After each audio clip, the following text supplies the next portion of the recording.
My joining UNFPA coincided with developing the fifth country program, which I thought was a good start.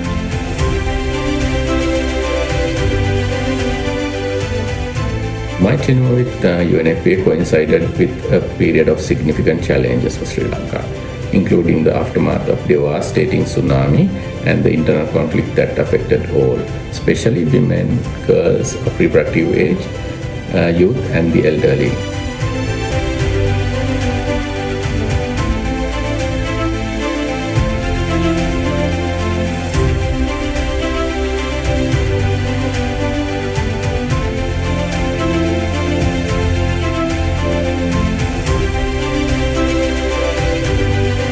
පළමුවෙන්ම කියන්න ඕනේ ඇත්තටම මේක මං හිතන විදිහට මේ වැඩසටහනට මම සහභාගී වුණේ කලගුණ දැක්වීමක් ලැබුණු අවස්ථාවක් විදියට.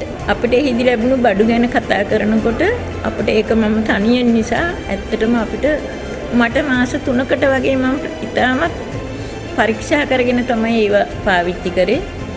මේ ඇහි දාන කණ්ණාඩියක් මට ලැබුණේ මා එතනින් මට ඇඬෙනවා ඒ කියන්නේ ඉච්චරට අපිට උදව් කරන නිසා. The country is facing the worst ever.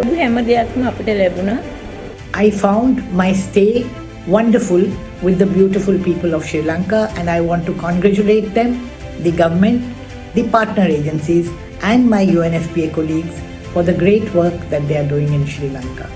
I congratulate Sri Lanka for 50 years of UNFPA in Sri Lanka and 30th anniversary of ICPD in Sri Lanka and across the world.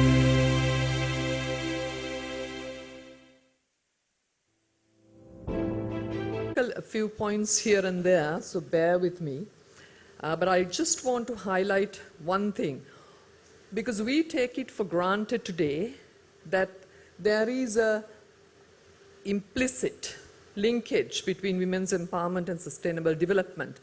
But it was at the ICPD in 1994 that this critical link was made. That is the one point that I want to make.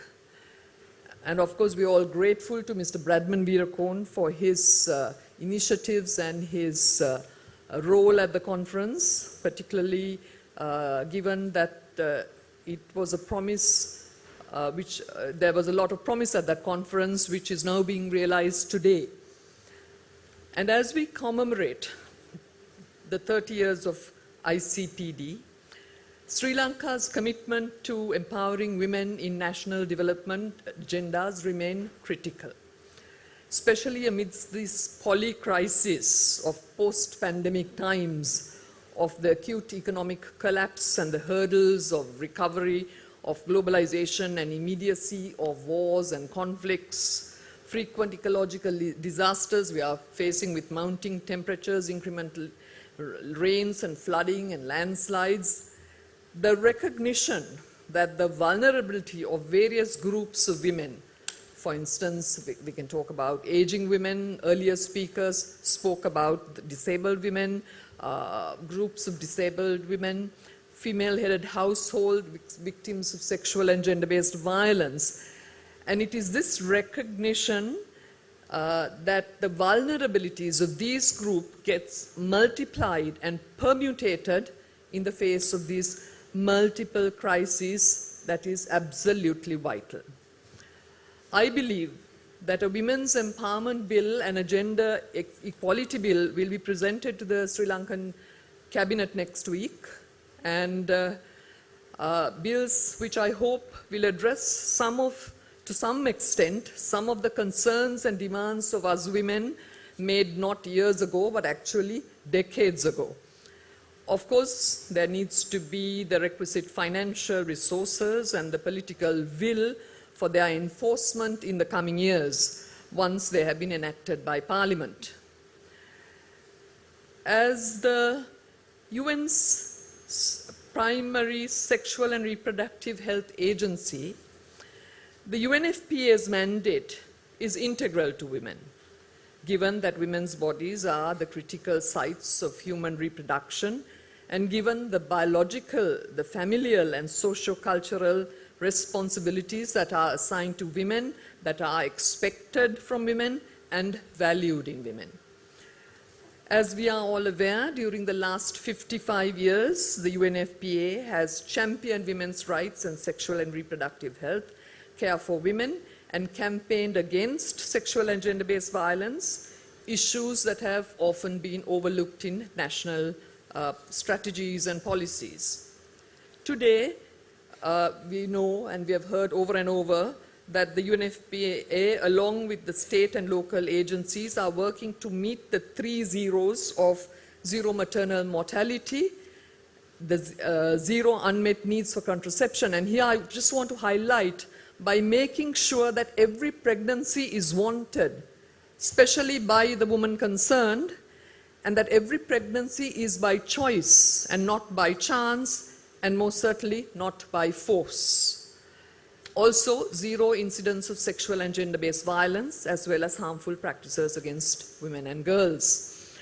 In fact, I'm personally grateful to the UNFPA because I have been associated with a couple of UNFPA's research studies over the last few decades, which have contributed to this mandate, especially a recent collaboration between the UNFPA and the University of California titled Fatalities, which looked at the issues relating to the unnatural deaths of women from accidents, suicides, and femicides. It was called Fatalities. If no one is to be left behind, as per the current Sustainable Development tagline, then we must, as a society, challenge societal norms that are regressive and exclusionary. This involves, first and foremost, publicly acknowledging and addressing the sexual drive in people, as well as the pleasures of sex. Moreover, it involves recognizing the burgeoning sexual interests of children and adolescents, and in particular, the differential experiences of sexuality between girls and boys. For instance, the shifts in puberty for boys are unequivocally linked to sexual feelings and the subscription to the dominant forms of masculinity which are socially and culturally valid and which are socially and culturally acceptable. Whereas for girls, puberty often marks the beginning of conflicting messages about menstruation, about sexuality, about virginity, fertility, femininity, from societies, from families, from mainstream, legacy media, social media, and so on. Given that one day every young person will need to make life-changing choices about their intimate lives, it is crucial that they are empowered with accurate and up-to-date information, not only on sexual and reproductive rights and choices, but also on sexual and reproductive responsibilities. We don't often talk about that, sexual and reproductive responsibilities, so that they are able to make informed choices.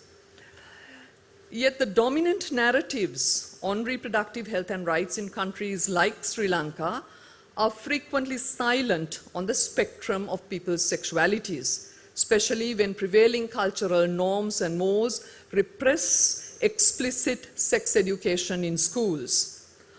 Consequently, in order to achieve women's empowerment through their sexual and reproductive rights, they must also possess the knowledge, the means, the conviction to enjoy their sexuality in ways that please them, individually, heterosexually, homosexually, bisexually, pansexually, polysexually, or even asexually, as the case may be, without ridicule, without fear, and without shame. And UNFPA's fearless pursuit of uncomfortable truths has ignited transformative change without hindering the self-actualization of others. This exemplifies their commitment to creating a world where every individual can live without being discriminated due to gender, background, or circumstance. This 50-year stamp, to me, symbolizes equality and inclusivity in a Sri Lankan society where the diversity of all of us as women are accepted and celebrated, and there our rights and choices are protected, enabling all women and girls to reach their fullest potential. Each of us in this room have a responsibility then to ensure that we leave no one behind and that the most vulnerable and marginalized are prioritized in advancing the ICPD program of action to ultimately achieve gender equality and bodily autonomy. I would like to offer my heartfelt thanks to the UNFPA for its steadfast championing of these issues and its commitment to fulfilling and reshaping women's rights, choices, agency, and of course their well-being as the cornerstones of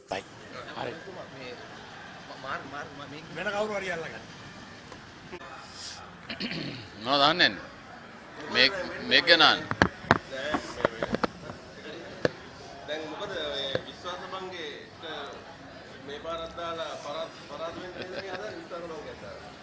I විශ්වාස මංගේ දාද්දිම කිව්වේ එවන්න අපි මේකට ගේම දීලා එවන්නම් කියලා. දැක්කනේ සෞඛ්‍ය අමාත්‍යවරයාට විශ්වාස භංගේ දාලා මොකද උනේ? විශ්වාස භංගේ දාලා ගැලෙව්වට පස්සේ CID ගෙනිලා ඇතුළට දැම්මා. එතකොට ඒ කියන්නේ විශ්වාසය ඇති වෙලාද විශ්වාස භංග වෙලාද? ඒ නිසා විශ්වාස භංග මිනිසු තමයි මේක ආරක්ෂා කරන්නේ. ඒ නිසා මම හිතන්නේ මෙතන ඊට වඩා ප්‍රතිඵලයක් එනවා කියලා. මොකද මේ පාර්ලිමේන්තුවේ ඇතුලේ තියෙන්නේ රටේ ජනමතය නෙවෙයි. මේ පාර්ලිමේන්තුවේ ඇතුලේ තියෙන්නේ පොහොට්ටුවේ මතයක් විතරයි. එතන ජනමතයක් නැහැ. ඒ නිසා පොහොට්ටුවට ඕන දේ විතර කරනවා. එච්චරයි.